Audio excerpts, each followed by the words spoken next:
he got working out. He got bigger. He got stronger. He won a world championship. And as he rolls into the Wrangler NFR right now in December, there's no doubt in the world who the best bareback rider in the world is.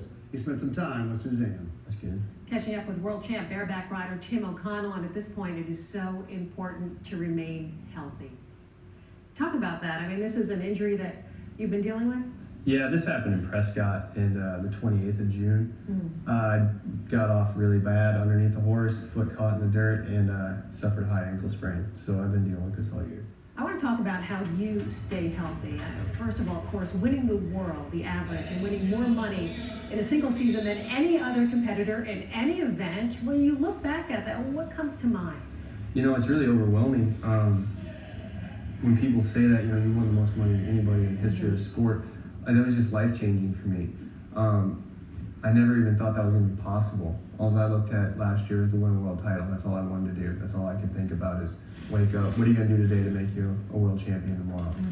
That's really all I thought about. And to go that far with, the NFR having such a great NFR, having such a great regular season, and then it all compile to what it ended as, it was just a blessing.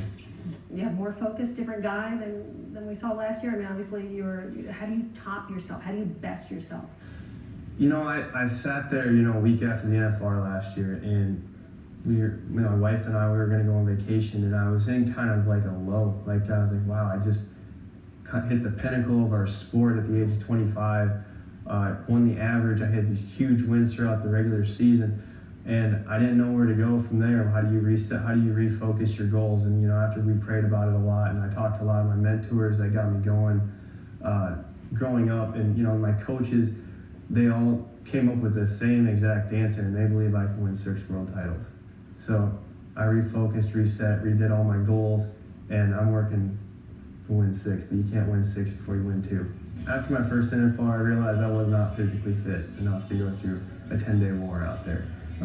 So I went and hired a trainer, and that guy has shaped me into, I believe, what I am today. I can do a lot more things in the back of horses than I could in 2014. I can control my upper body. My feet are faster. I feel stronger on bigger, stronger horses.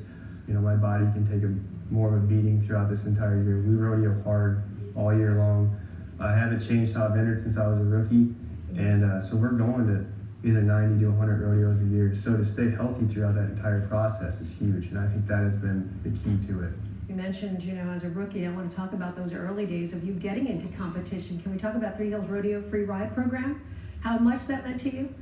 Oh, that meant everything. David and Marlon Moorhead, I grew up 10 miles from them. They're like a second family to me. And the day I got on that bareback at their school truly changed my life.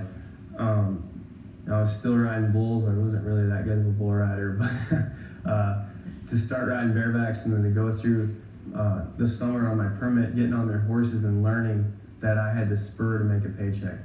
But they were paying my fees, so it was a learning process to get on good bucking horses day in and day out. Them guys have been so key to the success of my career, the start of it. I had such a great start and a great foundation laid in front of me that. Without that, I think a lot of our sport is lost because people don't have that when they're paying their fees and they're not winning and they go broke and they have to go on and do something else. And for them to help out like they did for me, to pay for my permit, pay for my entry fees at all their rodeos, that was what started my career. You got a drive and intensity with you, and I know there's also something else on the line. You're becoming a daddy as well for the first time. Yeah. A little bit of pressure. That is a little bit of pressure. Actually, the day I did this was the day I found out. She FaceTimed me and said, "You're riding for 3 over the 4th now." So I thought that was amazing. We're very blessed. We're very excited that in March we're going to expect our first child, my wife and I. I remember we wrapped up in Las Vegas, and you were talking about all the money that was going to be put to good use, getting yourself out of debt. I think there was a car that was coming into play as well. Yeah, my wife made a deal with me that I could buy my dream car if I won the world. So and you did. I did, and I think I'm probably going to have to get rid of it so I can buy a more kid-friendly vehicle. Are you going to minivans? Tim O'Connell, you're driving a minivan? Quite to minivans, but I'm not knocking the minivans out there either in the world. Yeah, they're cooler now, man. Tim O'Connell, congratulations, and we look forward to seeing you in Vegas. Thank you very much.